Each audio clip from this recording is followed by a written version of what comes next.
ओम शांति। आज है 5 नवंबर 2021 के ईश्वरीय महावाक्य। पहले सुनते हैं मुरली के मुख्य पॉइंट्स। बाबा ने कहा, तुम बच्चों को अतीन्द्रिय सुख तब फील होगा जब यह निश्चय करेंगे कि हम बेहद के बाप की संतान हैं। इस एक बात से ही खुशी का पारा चढ़ जाता है। यह है स्थायी खुशी की पॉइंट। तुमको बेहद का बाप पढ़ाते हैं तो कितना रेगुलर होना चाहिए। यह पढ़ाई ऐसी है जो बीमारी में भी बैठ क्लास में पढ़ सकते हैं। यहाँ कोई बहाना चल ना सके। गृहस्थ व्यवहार में रहते उस विदेही बाप को याद करो, किसी देहधारी को नहीं। तो बाबा गारंटी करते हैं तुम्हारे सब पाप भस्म हो जाएंगे।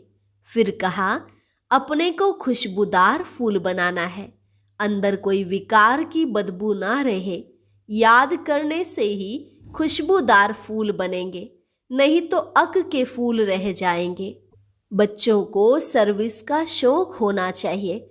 सर्विस में रहने से बहुत उल्लास रहेगा और याद की यात्रा भी नहीं भूलेंगे।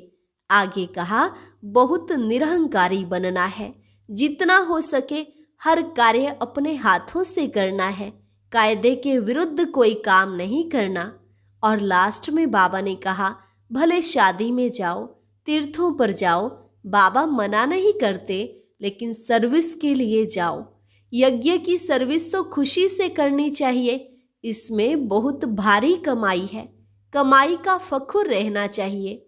जो तुमको खिलाते हैं उनकी सर्विस तो जरूर करनी चाहिए।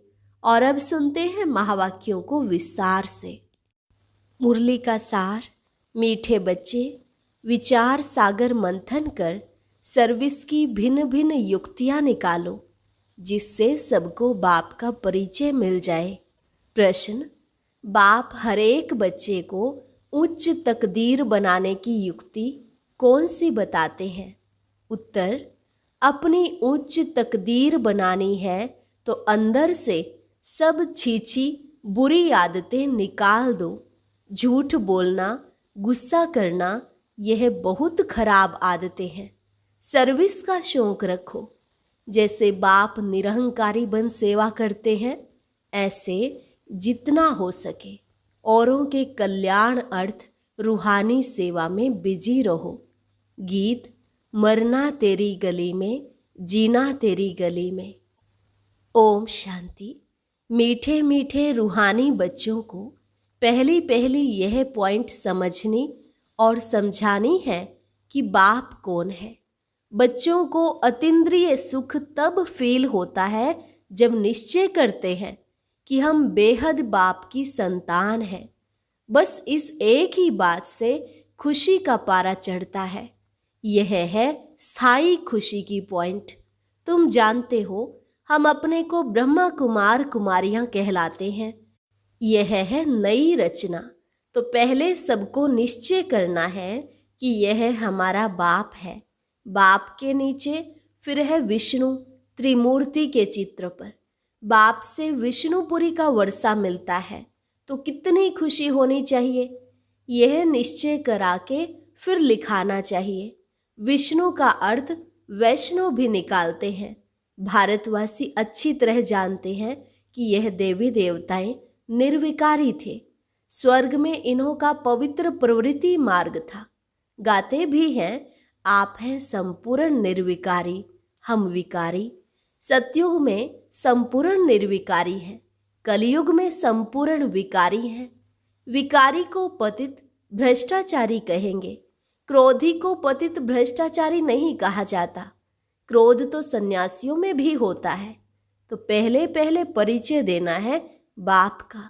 ऊंचे ते ऊंचा बाप जब भारत में आता है तो यह महाभारी लड़ाई भी लगती है जरूर, क्योंकि परमात्मा आकर पतित दुनिया से पावन दुनिया में ले जाते हैं। शरीर का तो विनाश होना है। यह निश्चय होना चाहिए कि हमको बाप पढ़ाते हैं तो कितना रेगुलर होना चाहिए। यहाँ हॉस्टल नहीं है। हॉस्टल बनाए तो फिर बहुत मकान चाहिए। 7 रोज 4 रोज के लिए भी आते हैं तो भी मकान बहुत चाहिए। बाप कहते हैं गृहस्थ व्यवहार में रहे, सिर्फ बाबा को याद करो, बस बाबा ही पतित पावन है। बाप कहते हैं मुझे याद करो, मैं गारंटी करता हूं तो तुम्हारे सब पाप भस्म हो जाएंगे। पहले तो यह लिखवा लेना चाहिए कि बरोबर हम शिव बाबा की संतान हैं, फिर विश्व के मालिक बने के हकदार बनते हैं। राजा रानी प्रजा सब विश्व के मालिक हैं। मेले प्रदर्शनी में जो भी समझने वाले हैं उनको बाबा डायरेक्शन देते हैं।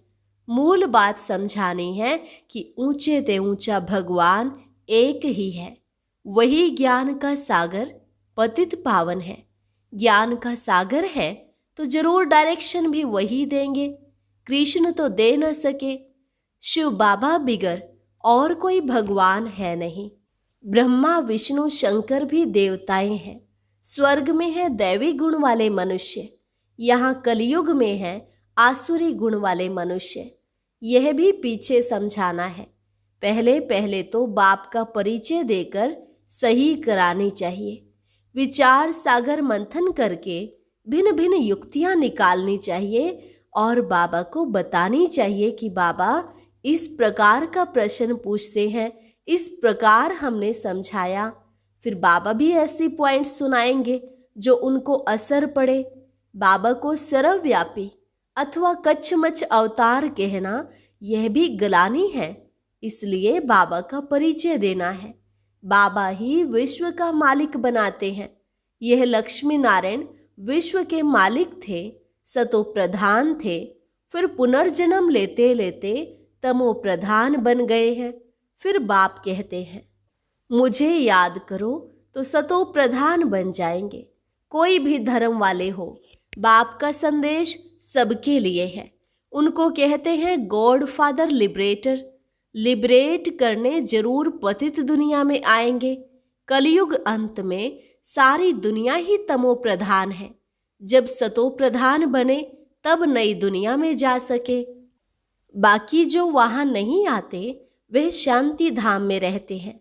यह बुद्धि में बिठाना है। जो समझे कि हमको उस बाप को याद करना है, कोई देहधारी को याद नहीं करना है।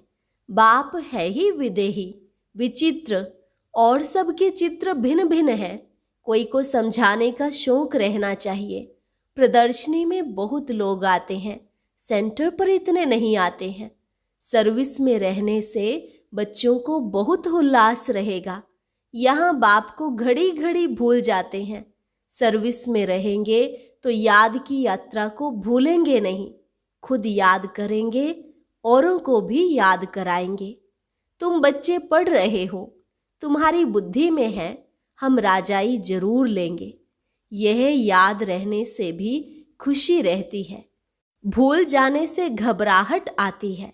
बाबा को लिखना चाहिए कि बाबा हम अतीन्द्रिय सुख में हैं, बाकी थोड़ा समय है, हम चलें अपने सुख धाम। 63 जन्म हम बहुत बीमार रहे, कोई दवाई नहीं हुई तो नासूर बन गया। कोई की संभाल मिल न सकी, बीमारी अंदर घर कर गई। यह बीमारी ऐसी है जो सिवाय अविनाशी सर्जन के कभी छूट नहीं सकती। अभी सबके छूटने का टाइम है। पवित्र बन मुक्ति धाम में चले जाएंगे। कोई कहते हैं मुक्ति में रहना अच्छा है, पार्ट ही नहीं। जैसे नाटक में किसने थोड़ा पार्ट कर लिया तो उनको हीरो हीरोइन अथवा ऊंचा पार्टधारी नहीं कहेंगे। बाप समझाते हैं जितना हो सके बाप को याद करो तो पक्के हो जाओ। याद भूलनी नहीं चाहिए। मुख्य है एक बाप। बाकी यह छोटे छोटे चित्र हैं समझाने के लिए। इनसे सिद्ध करना है शिव शंकर एक नहीं। बाकी सूक्ष्म वतन में कोई बात होती नहीं। अभी तुम समझते हो ये सब है भक्ति मार्ग। ज्ञान देने वाला है एक बाप, वह देते हैं संगम पर। यह पक्का करो। भारतवासियों को तो कल्प कल्प स्वर्ग का वर्षा मिलता ही है। 5000 वर्ष की बात है। वह फिर लाखों वर्ष कह देते हैं। वह कहते सिर्फ कलयुग लाखों वर्षों का है और हम कहते यह सारा चक्र ही 5000 वर्ष का है। गपोड़ा कितना बड़ा लगाया है। बुलाते हैं, हे पतित पावन। कृष्ण को पतित पावन तो नहीं कहेंगे। कोई भी धर्म वाला कृष्ण को लिबरेटर नहीं कहेंगे।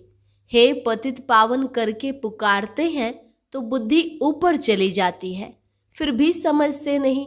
माया का कितना अंधियारा है, गफलत में पड़े हैं। कहते हैं शास्त्र अनादि है, परंतु सतयुग त्रेता में यह होते नहीं।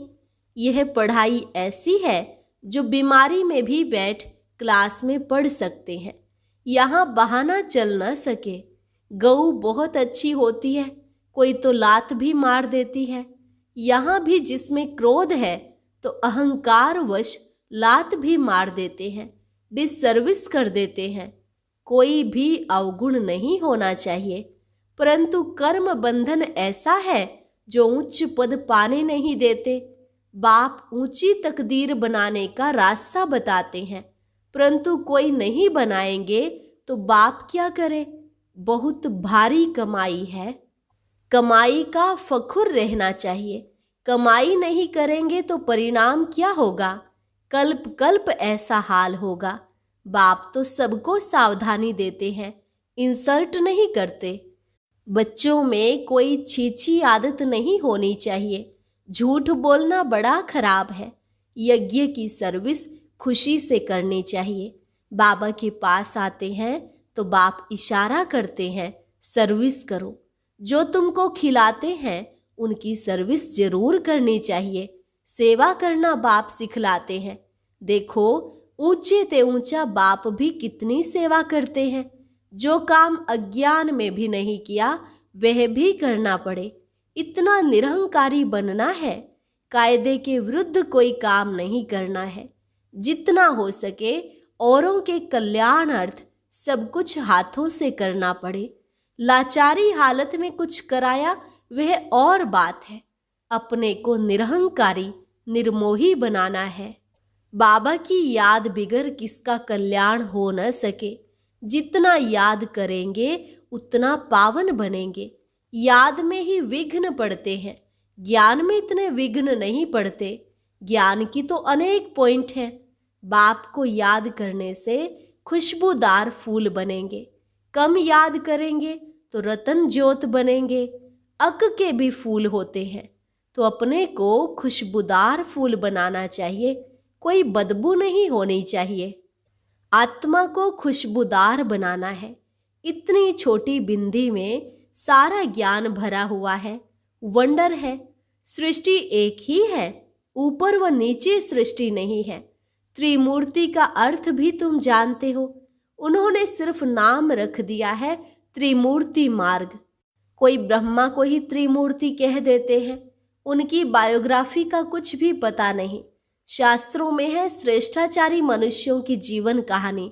लक्ष्मी नारायण, राधे कृष्ण आदि हैं तो सब मनुष्य, परंतु औरों की जीवन कहानी को शास्त्र नहीं कहा जाएगा।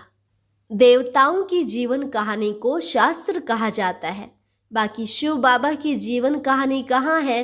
वह तो निराकार है। खुद कहते हैं, मैं तो पतित पावन हूँ, मुझे सब फादर कहकर बुलाते हैं। मैं आकर स्वर्ग की स्थापना करता हूँ।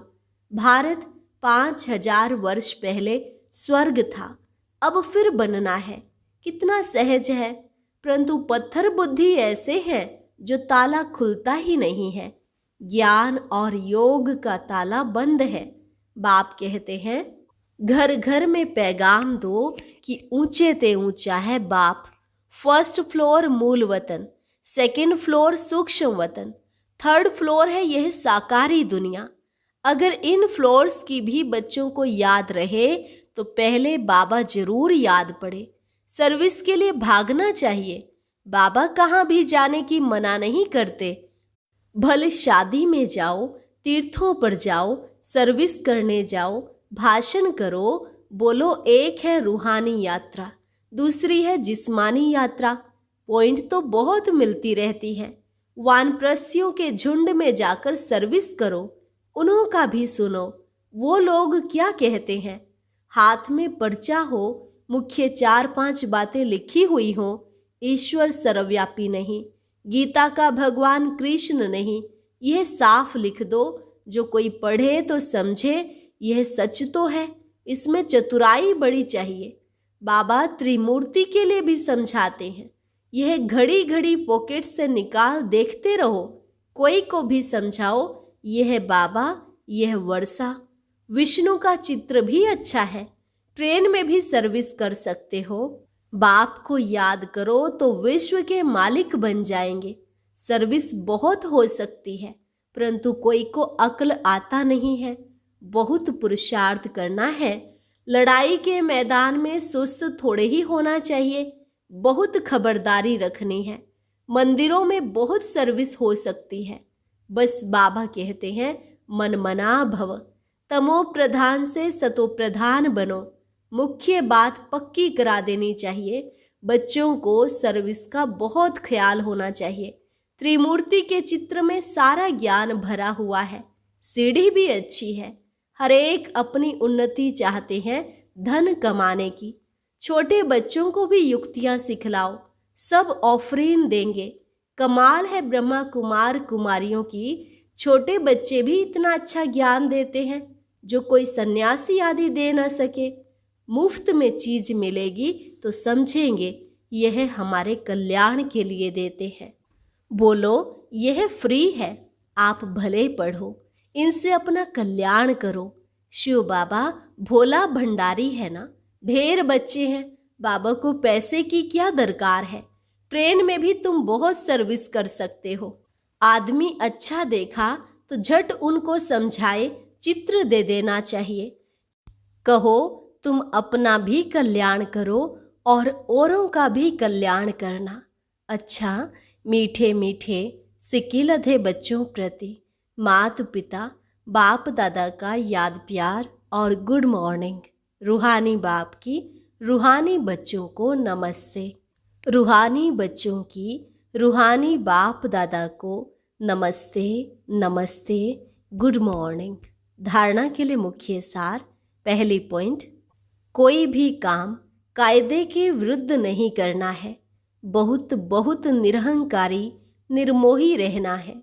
जितना हो सके हर कार्य अपने हाथों से करना है। यज्ञ की सर्विस बहुत खुशी से करनी है। पढ़ाई में कभी बहाना नहीं देना है। बीमारी में भी पढ़ना जरूर है। उल्लास में रहने के लिए सर्विस का शौक रखना है। वरदान, नॉलेज की लाइट माइट द्वारा विघ्न विनाशक बनने वाले मास्टर नॉलेजफुल भव।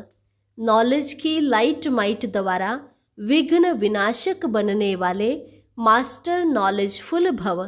भक्ति मार्ग में गणेश को विघ्न विनाशक कहकर पूजते हैं, साथ साथ उन्हें मास्टर नॉलेजफुल अर्थात विद्यापति भी मानते हैं।